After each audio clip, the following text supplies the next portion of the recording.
नमस्कार, जनता टीवी देख रहे हैं आप। मैं हूं आपके साथ भविष्य त्यागी और मैं हूं आपके साथ वैभव मिश्रा। अब आगे बढ़ेंगे और बात करेंगे बड़ी खबरों में। आखिर दिन भर की बड़ी खबरें क्या कुछ कहती हैं, फटाफट अंदाज में। कृषि कानूनों के खिलाफ जारी किसानों के आंदोलन के बीच सोमवार को प्रधानमंत्री नरेंद्र मोदी ने राज्यसभा को संबोधित किया। अपने संबोधन में पीएम मोदी ने विपक्ष को घेरा, लेकिन साथ ही आंदोलनकारी किसानों से एक खास अपील भी की।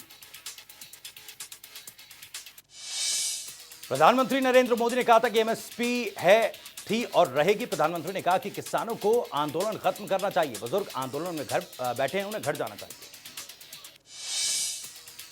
पीएम नरेंद्र मोदी ने अपने भाषण में कहा कि कृषि कानून जरूरी कानून है और इन्हें लागू करने का यह समय सही है। उन्होंने कहा कि आंदोलनकारियों को समझाते हुए देश को आगे ले जाना होगा। हमें मिलकर बैठकर बात करनी होगी।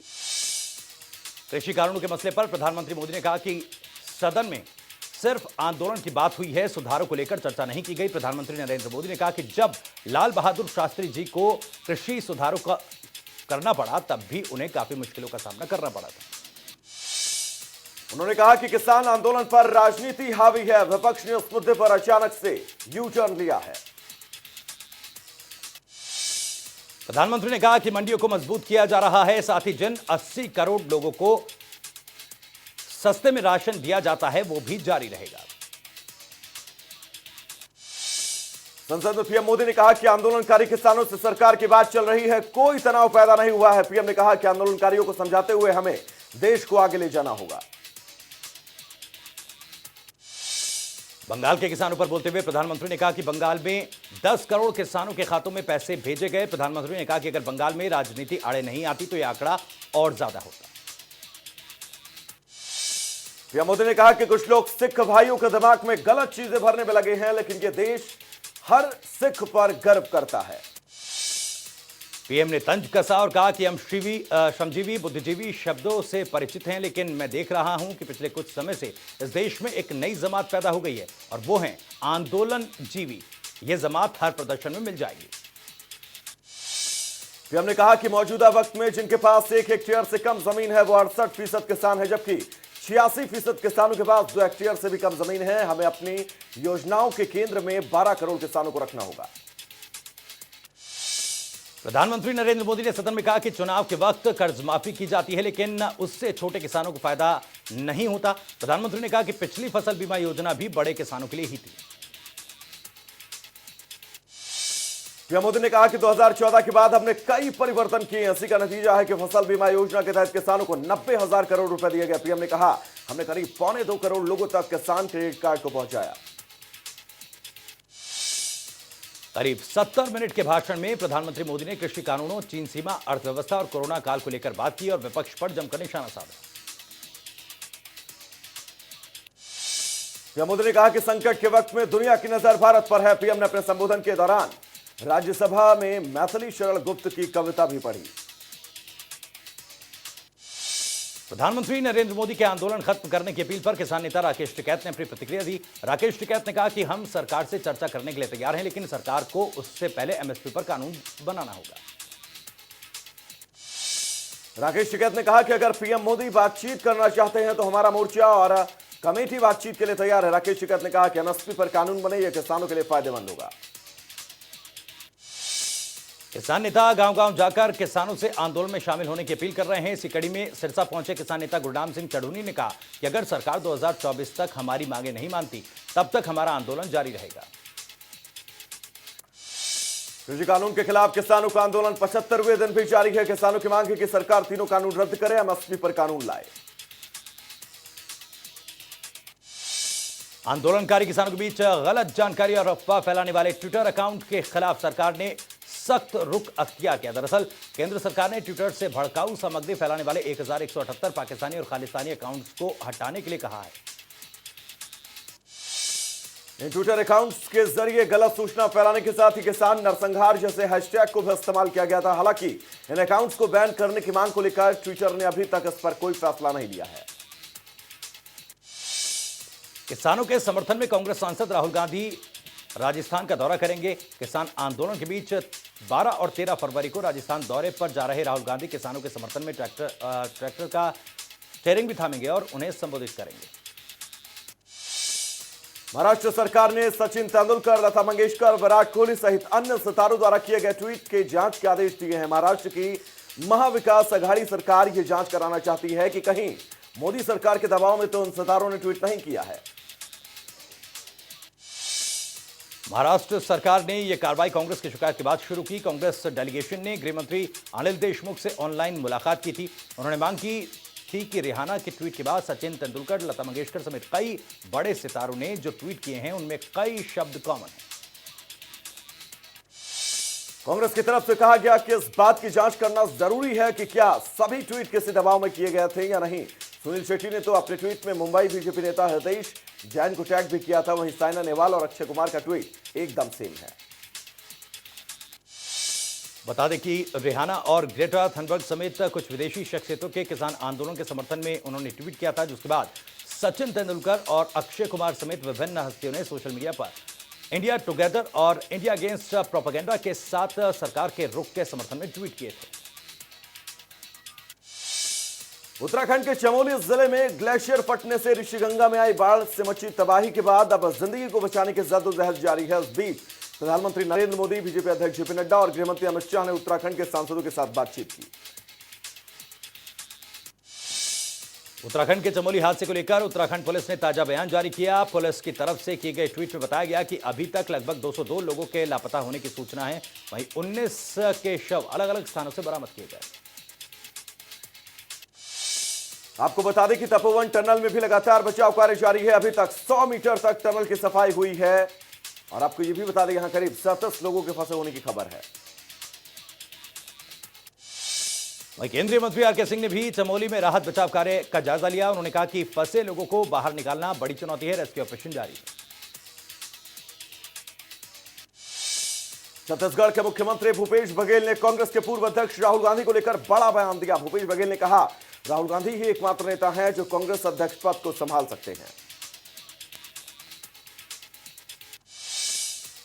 भूपेश बघेल ने कहा कि राहुल को पार्टी में सभी का विश्वास हासिल है और वो ही पार्टी को एकजुट रख सकते हैं। भूपेश बघेल ने कहा कि राहुल पार्टी अध्यक्ष के लिए बेहतर उम्मीदवार होंगे। किसान आंदोलन और पूर्वी लद्दाख में चीन के साथ चल रहे विवाद को लेकर एआईएमआईएम के प्रमुख असदुद्दीन ओवैसी ने पीएम नरेंद्र मोदी पर हमला बोला। ओवैसी ने कहा कि कीले लगाने का यही कदम सरकार को चीन की आक्रामकता को रोकने के लिए लद्दाख में उठाना चाहिए था। ओवैसी ने कहा कि प्रधानमंत्री मोदी किसानों की मन की बात को सुने। उन्होंने एक रैली को संबोधित करते हुए कहा कि अगर आपने लद्दाख में कीले लगाई होती तो चीनी सैनिक भारत में नहीं घुसे होते। कोरोना काल में कई महीने बंद रहने के बाद अब धीरे धीरे स्कूल खुल रहे हैं। इसी कड़ी में सोमवार से 4 राज्यों में कक्षा 6 से 8वीं तक के स्कूल खोले गए हैं। इन राज्यों में राजस्थान, बिहार, उत्तराखंड और ओडिशा शामिल हैं। यूपी के मुख्यमंत्री योगी आदित्यनाथ ने गाजीपुर और आजमगढ़ का दौरा किया। अपने दौरे के तहत सीएम ने दोनों जगहों पर एक्सप्रेसवे के निर्माण कार्य का निरीक्षण किया। इस दौरान सीएम पूर्वांचल एक्सप्रेसवे के कार्य प्रगति की उन्होंने समीक्षा भी की। उत्तराखंड में आई भीषण आपदा को लेकर प्रदेश के 27 जिलों में अलर्ट है। मुख्यमंत्री योगी आदित्यनाथ ने आपदा से निपटने के लिए सभी विभागों को सतर्क रहने को कहा है। यूपी के लखीमपुर जिले में 60 मजदूर लापता बताए जा रहे हैं। ये सभी मजदूर चमोली में प्रोजेक्ट पर काम कर रहे थे। इस हादसे के बाद ज्यादातर परिवारों का अपनों से संपर्क नहीं हो पा रहा।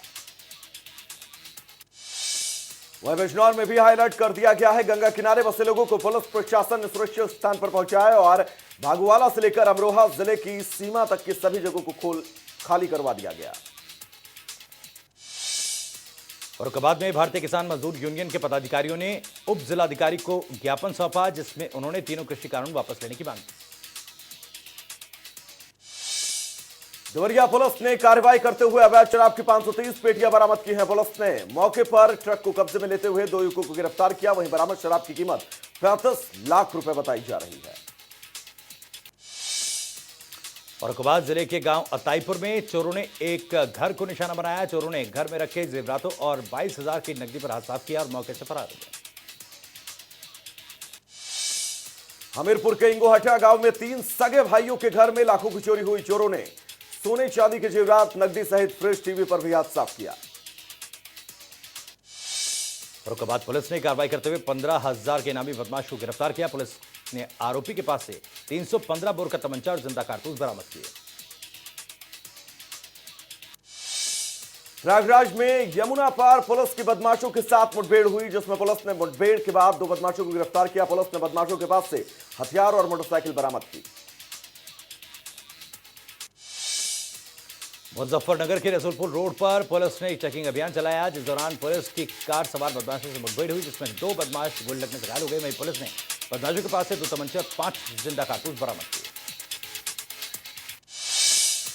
बांदा जिले के पवैया गांव के पास खेत में एक 10 साल की बच्ची का शव मिला। मौके पर पहुंची पुलिस ने बताया कि मासूम की गला दबाकर हत्या की गई है। वहीं बच्ची के साथ दुष्कर्म की भी आशंका है। बाराबंकी के जहांगीराबाद इलाके में एक परिवार के कुछ मंचलों ने मामूली कहा सुनी को लेकर 5 लोगों की पिटाई कर दी, जिसमें 3 महिला समेत 5 लोग गंभीर रूप से घायल हो गए। हरियाणा के सीएम मनोहर लाल यमुनानगर पहुंचे, जहां उन्होंने समाजसेवी और पद्म भूषण से सम्मानित आरएसएस कार्यकर्ता दर्शनपाल जैन के निधन पर शोक जताया। साथ ही उन्हें नम आंखों से श्रद्धांजलि दी। इस दौरान सीएम मनोहर लाल के साथ हरियाणा बीजेपी के अध्यक्ष ओपी धनखड़, शिक्षा मंत्री कंवरपाल गुर्जर समेत कई बीजेपी नेता मौजूद रहे। सीएम मनोहर लाल ने कहा कि दर्शन लाल जैन का जाना समाज के लिए एक बड़ी क्षति है। आपको बता दें कि यमुनानगर में पद्म भूषण से सम्मानित और आरएसएस के दिग्गज कार्यकर्ता दर्शन लाल जैन का 94 साल की उम्र में निधन हुआ। वो लंबे वक्त से बीमार चल रहे थे। दर्शन लाल जैन सरस्वती शोध संस्थान के अध्यक्ष भी रहे और आरएसएस के प्रांत संघ चालक भी रहे हैं। केंद्रीय जल शक्ति राज्य मंत्री ने रोहतक में प्रेस कॉन्फ्रेंस की। इस दौरान उन्होंने कहा कि अगले 3 से 4 दिनों में आंदोलन कर रहे किसानों का समाधान हो जाएगा। इस मौके पर उन्होंने कांग्रेसियों को भी निशाने पर लिया। जनता टीवी से खास बातचीत में हरियाणा के कृषि मंत्री जेपी दलाल ने किसान आंदोलन को लेकर विपक्ष पर तंज कसा और कहा कि कांग्रेस की नीतियों से किसान अब तक कमजोर है। विपक्ष की मंशा किसान हित नहीं बल्कि कुर्सी हित की है। हरियाणा बीजेपी अध्यक्ष ओपी धनखड़ ने किसान नेता बलबीर सिंह राजवाल पर हमला साधते हुए कहा कि किसान जत्थेबंदियों का एजेंडा पूरी तरह से सामने आ चुका है। धनखड़ ने राजवाल के हरियाणा सरकार को गिराने वाले बयान पर निशाना साधा।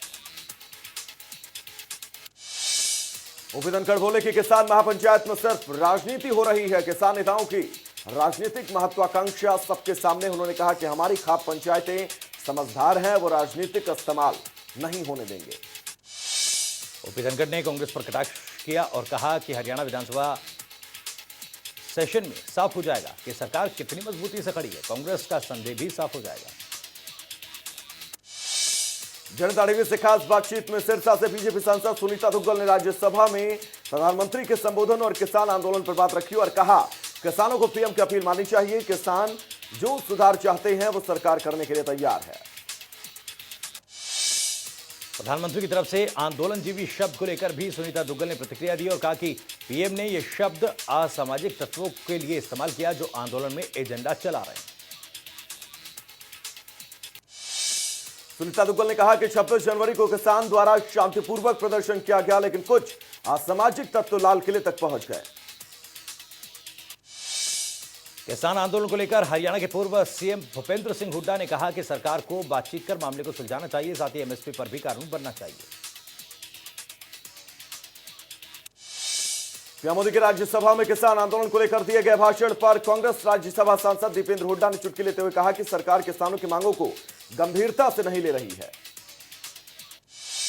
वहीं हरियाणा कांग्रेस के अध्यक्ष कुमारी सैलजा ने जनता टीवी से बातचीत में सरकार पर हमला बोला और कहा कि आज किसानों की जो स्थिति है उसके लिए ये सरकार जिम्मेदार है, जिसका जवाब सरकार नहीं दे रही। कुमारी सैलजा ने कहा कि इस मसले का हल निकालना सरकार के हाथ में है, लेकिन सरकार इससे पीछे हट रही है। आज पूरा देश इंतजार कर रहा था। प्रधानमंत्री सदन के माध्यम से ये कहेंगे कि तीनों कानून रद्द करते हैं। राज्यसभा में प्रधानमंत्री द्वारा दिए गए वक्तव्य से निराशा हुई है। आंदोलनजीवी तंज को लेकर सैलजा ने सवाल उठाए और कहा कि सब बहानेबाजी है, आंदोलनकारी किसान और मजदूर हैं। इस तरह की बातें करके असली मुद्दों से ध्यान भटकाया जा रहा है। भिवानी के बाबला गांव में इनेलो नेता अभय सिंह चौटाला का किसानों ने सम्मान किया। इस दौरान अभय चौटाला ने केंद्र और प्रदेश सरकार पर निशाना साधा, साथ ही उन्होंने कांग्रेस को भी आड़े हाथों लिया। अभय चौटाला ने कहा कि उनके इस्तीफे को राजनीतिक रंग देने वाले नेताओं को डर है कि लोग उनका इस्तीफा न मांग लें। उन्होंने कहा कि इन नेताओं का गांव में बहिष्कार ही नहीं, बल्कि जब गांव में जाएंगे तो लोग इनका विरोध करेंगे। साथ ही अभय चौटाला ने पूर्व सीएम भूपेंद्र हुड्डा को बीजेपी का एजेंट बताया। अभय ने कहा कि हुड्डा न किसान हितैषी है, न हुड्डा के पास विधायकों का कोई आंकड़ा है जो सरकार गिरा सके। रादौर में नगरपालिका ने किराया अदा न करने वाले किराएदारों पर कड़ा रुख इख्तियार किया है। किराया न देने वाले 34 दुकानदारों के खिलाफ नगरपालिका कोर्ट पहुंच गई है। दरअसल लंबे समय से रादौर में 34 दुकानदारों ने नगरपालिका की दुकानों का किराया नहीं दिया, जिन पर करीब 44,19,000 रुपए बकाया है। वहीं अब नगरपालिका कोर्ट के जरिए दुकानों का किराया वसूल करेगी। 26 जनवरी को हुई दिल्ली में हिंसा के आरोपी सुखदेव सिंह को दिल्ली पुलिस ने चंडीगढ़ से दबोचा है। आरोपी सुखदेव करनाल के संगोहा गांव का रहने वाला है और पुलिस ने उस पर 50,000 का इनाम रखा था। वहीं सुखदेव सिंह के परिजनों ने उसे निर्दोष बताया और कहा कि सुखदेव सेवा करने वाले आदमी था और किसान परिवार से जुड़ा हुआ है। परिवार वालों का कहना है कि सुखदेव पर कभी भी कोई मामला दर्ज नहीं हुआ है। गोहाना के बिलबिला गांव के लोगों को पीने के पानी को लेकर काफी समस्याओं का सामना करना पड़ रहा है। गांव के पिछले 2 सालों से पानी की समस्या यहां पर बनी हुई है। ग्रामीणों ने कहा कि कई बार शिकायत करने के बाद भी समस्या का हल नहीं हुआ। वहीं अब ग्रामीणों ने पानी की समस्या को लेकर पब्लिक हेल्थ ऑफिस पहुंचकर विभाग के अधिकारियों को ज्ञापन सौंपकर जल्द से जल्द पानी की समस्या को हल करने की मांग की है।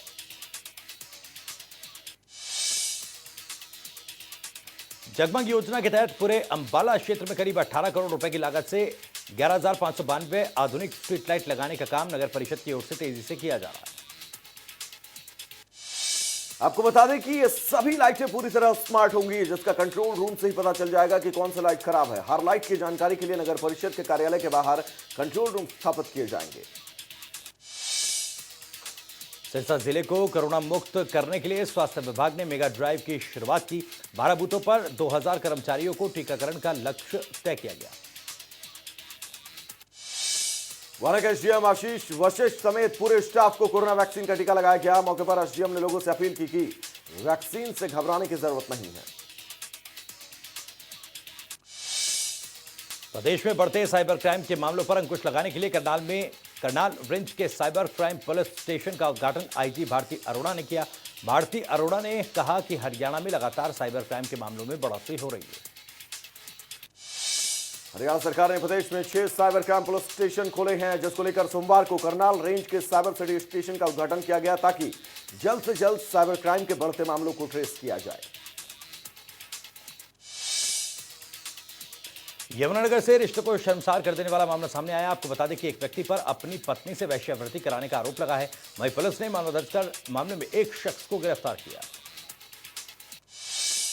रेवाड़ी में तेज रफ्तार का कहर देखने को मिला, जहां ट्रॉला और स्कूल बस में जोरदार टक्कर हुई, जिसमें कई बच्चे और टीचर गंभीर रूप से घायल हो गए, जिन्हें ट्रॉमा सेंटर में भर्ती कराया गया। पानीपत में हत्या की वारदात का सनसनीखेज मामला सामने आया, जहां 22 साल के युवक को कुछ युवकों ने चाकुओं से गोदकर उसे मौत के घाट उतार दिया। दरअसल करीब 10 दिन पहले हुए झगड़े की रंजिश के चलते वारदात को अंजाम दिया गया।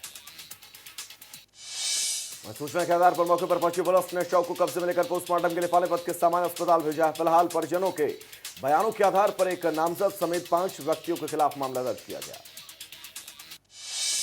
चरखी दादरी में अपराधियों के हौसले बुलंद नजर आ रहे हैं। ताजा मामला महेंद्रगढ़ चुंगी के पास का है, जहां कार सवार युवकों पर कुछ हमलावरों ने फायरिंग कर दी। गुरुग्राम पुलिस को बड़ी कामयाबी लगी है। पुलिस ने 35 लाख की लूट करने वाले 3 बदमाशों को गिरफ्तार किया। आरोपियों के पास से पुलिस ने 9 लाख रुपए कैश भी बरामद किया है। हिमाचल के मुखिया जयराम ठाकुर की अध्यक्षता में विधायक प्राथमिकता की बैठक हुई। राज्य सचिवालय में बैठक सुबह 11 बजे से शुरू हुई, जिसमें बजट सत्र को लेकर चर्चा हुई। वहीं सीएम ने बताया कि प्रदेश के 600 प्रोजेक्ट्स फॉरेस्ट क्लियरेंस में फंसे हैं। उत्तराखंड में ग्लेशियर टूटने के कारण जो प्रलय है, उससे अब हिमाचल प्रदेश के लोग सहम चुके हैं, क्योंकि हिमाचल और उत्तराखंड में भौगोलिक परिस्थितियां लगभग बराबर हैं। जनजातीय जिला लाहौल स्पीति के लोग सहम चुके हैं। इस बीच गौशाल पंचायत के ग्रामीणों ने फैसला लिया कि चंद्रभागा घाटी में प्रस्तावित जल विद्युत परियोजनाओं को अब वो नहीं बनने देंगे। तो डरे हुए लोगों का कहना है कि लाहौल जैसी घाटी, जो कि ग्लेशियर टूटने और एवलांच गिरने से हिमाचल क्षेत्र में सबसे ज्यादा प्रभावित रहता है, वहां पर सरकार 56 जल विद्युत योजनाएं बनाने की योजना बना रही है। हिमाचल प्रदेश के दो अलग अलग जिलों में हादसा हुआ। बिलासपुर में ट्रक में अचानक आग लग गई। गनीमत यह रही कि चालक ने ट्रक से कूदकर अपनी जान बचाई। वहीं दूसरी सुंदरनगर भूस्खलन होने से एक व्यक्ति की मौत हो गई, जबकि एक महिला गंभीर रूप से घायल हो गई। कोरोना के चलते बंद स्कूल कॉलेज धीरे धीरे खोले जा रहे हैं। सोमवार से हिमाचल में कॉलेज खोल दिए गए हैं। कुल्लू, नाहन और बिलासपुर से सामने आई तस्वीरों में भारी संख्या में छात्र छात्राएं कॉलेज पहुंचे। कॉलेजों में सोशल डिस्टेंसिंग का पालन किया गया। सोलन में आए दिन बिजली कट से लोग परेशान हो रहे हैं। वहीं लोगों का आरोप है कि बिजली विभाग समस्या की तरफ ध्यान नहीं दे रहा। विश्व में कोरोना के कुल मामले 10 करोड़ 65 लाख से ज्यादा हो चुके हैं। 23 लाख से ज्यादा मरीजों की मौत, 7 करोड़ 80 लाख से ज्यादा ठीक। भारत में कोरोना का ग्राफ पहले से नीचे आ चुका है। देश में कोरोना के 11,500 से ज्यादा नए केस सामने आए, जबकि 11,000 से ज्यादा मरीज ठीक हुए। तो वहीं 24 घंटे में 82 लोगों की मौत भी हुई। भारत में यह संख्या 1 करोड़ 8 लाख को पार कर चुकी है। आपको बता दें कि 1 करोड़ 5 लाख मरीज ठीक, 1,55,000 से ज्यादा की मौत हुई है। राजधानी जिले में संक्रमितों का कुल आंकड़ा 6,36,000 को पार कर चुका है, जिनमें से 1,110 मरीजों का इलाज जारी। उत्तर प्रदेश में यह संख्या 6 लाख को पार कर चुकी है। 8,680 से ज्यादा की मौत, 3,800 से ज्यादा एक्टिव है। हरियाणा में कोरोना संक्रमितों का कुल आंकड़ा 2,68,000 के पार। इनमें से 2,64,000 से ज्यादा मरीज ठीक हो चुके हैं। तो वहीं 880 से ज्यादा मरीजों का इलाज जारी है। चेन्नई में भारत और इंग्लैंड के बीच खेला जा रहा टेस्ट मैच रोमांचक हो गया है। मैच में एक दिन का खेल और बाकी है। 5वें दिन टीम इंडिया को जीत के लिए 381 रन चाहिए, तो वहीं इंग्लैंड को 9 विकेट। इंग्लैंड ने भारत को 420 रनों का टारगेट दिया। चौथे दिन का खेल खत्म होने तक टीम इंडिया ने 1 विकेट के नुकसान पर 39 रन बनाए। चेतेश्वर पुजारा और शुभमन गिल मोर्चा संभाले हुए हैं। पहला विकेट जल्दी गिरने के बाद टीम इंडिया को साझेदारी की जरूरत है। इंग्लैंड ने दोनों छोर से स्पिनर्स को लगाया हुआ है। टीम इंडिया के ड्रेसिंग रूम का एक वीडियो सोशल मीडिया पर काफी वायरल हो रहा है, जिसमें तेज गेंदबाज मोहम्मद सिराज पवेलियन लौट रहे कुलदीप यादव की अचानक गर्दन पकड़ते हुए दिखाई दिए। बता दें कि वीडियो भारत इंग्लैंड के बीच खेले जा रहे टेस्ट मैच के पहले दिन का है। उत्तराखंड के चमोली हादसे में पीड़ितों की मदद के लिए भारत के विकेटकीपर बल्लेबाज ऋषभ पंत आ गया है। दरअसल पंत ने हादसे पर दुख जताते हुए अपनी मैच फीस को बचाव कार्यों के लिए दान देने का ऐलान किया। भारत के विकेटकीपर बल्लेबाज ऋषभ पंत को उनके प्रदर्शन के लिए खास इनाम मिला। दरअसल पंत को आईसीसी ने जनवरी महीने के सर्वश्रेष्ठ पुरुष खिलाड़ी के तौर पर चुना। वह इस मामले में ऋषभ पंत ने इंग्लैंड के कप्तान जो रूट को पीछे कर दिया। आईपीएल 2021 के लिए 18 फरवरी को खिलाड़ियों की नीलामी होगी, जिसके लिए 1,097 खिलाड़ियों ने अपना रजिस्ट्रेशन करवाया है। बीसीसीआई के मुताबिक 814 भारतीयों और 283 विदेशी खिलाड़ियों ने नीलामी के लिए अपना नाम दिया है। आईपीएल 2021 में पूर्व क्रिकेटर सचिन तेंदुलकर के बेटे अर्जुन तेंदुलकर भी खेलते नजर आ सकते हैं। दरअसल ऑलराउंडर अर्जुन तेंदुलकर ने नीलामी के लिए अपना रजिस्ट्रेशन कराया। उन्होंने अपना बेस प्राइस 20 लाख रुपए तय किया। पाकिस्तान कश्मीर को लेकर भारत के खिलाफ साजिश रचने से बाज नहीं आ रहा है। इस बीच पाक के बहकावे में आकर न्यूयॉर्क स्टेट असेंबली ने 5 फरवरी को कश्मीर अमेरिकी दिवस घोषित करने संबंधी प्रस्ताव पारित कर दिए हैं। कश्मीर अमेरिकी दिवस घोषित किए जाने के प्रस्ताव पर भारत ने तीखी नाराजगी जताई है। भारत ने इसे निहित स्वार्थों को साधने की चिंताजनक कोशिश करार दिया। भारत से सीमा विवाद के बीच चीन के राष्ट्रपति शी जिनपिंग ने अपनी सेना पीएलए को युद्ध के लिए तैयार रखने के आदेश दिए हैं। इस बीच चीनी सेना तोप से लेकर रसद तक भारतीय सीमा पर जमा करने में जुट गई है। अमेरिका के राष्ट्रपति जो बाइडेन चीन के राष्ट्रपति शी जिनपिंग को लेकर उन्होंने बड़ा बयान दिया। बाइडेन ने जिनपिंग को कठोर व्यक्ति बताते हुए कहा कि उनमें लोकतंत्र को लेकर समझ नहीं है। एस्ट्राजेनेका की कोरोना वैक्सीन को बड़ा झटका लगा है। दरअसल दक्षिण अफ्रीका ने इस वैक्सीन के इस्तेमाल पर रोक लगा दी है, जबकि इसकी वैक्सीन का इस्तेमाल भारत और ब्रिटेन में बड़े पैमाने पर किया जा रहा है। उत्तराखंड के चमोली में ग्लेशियर फटने पर बॉलीवुड एक्टर सोनू सूद और एक्ट्रेस श्रद्धा कपूर ने ट्वीट किया। सोनू सूद ने कहा कि उत्तराखंड हम तुम्हारे साथ हैं। Reality show big boss season 14 अपने आखिरी पड़ाव पर है। शो का ग्रैंड फिनाले की डेट सामने आई है। जानकारी के मुताबिक बिग बॉस सीजन 14 का ग्रैंड फिनाले 21 फरवरी को होगा। एक्टर कार्तिक आर्यन ने एक वीडियो सोशल मीडिया पर शेयर किया, जिसमें एक छोटी सी बच्ची कार्तिक आर्यन को रेड रोज देती नजर आई। वहीं वीडियो शेयर करते हुए कार्तिक ने हैप्पी रोज डे लिखा। बॉलीवुड एक्ट्रेस शिल्पा शेट्टी का एक वीडियो सोशल मीडिया पर वायरल हो रहा है, जिसमें शिल्पा महामृत्युंजय मंत्र का जाप करती हुई नजर आए। वहीं एक्ट्रेस के इस वीडियो को फैंस पसंद कर रहे हैं। तमिल फिल्म इंडस्ट्री के सुपरस्टार सूर्य शिव कुमार का कोरोना संक्रमित हो पाए गए हैं। इस बात की जानकारी सूर्या सिंघम के स्टार सूर्या ने खुद सोशल मीडिया पर दी। तो चलिए, बड़ी खबर में फिलहाल के लिए इतना ही। रुकेंगे एक बहुत छोटे से ब्रेक के लिए, कहीं जाएगा नहीं। जनता टीवी पर खबरों का सफर लगातार जारी रहेगा। नमस्कार।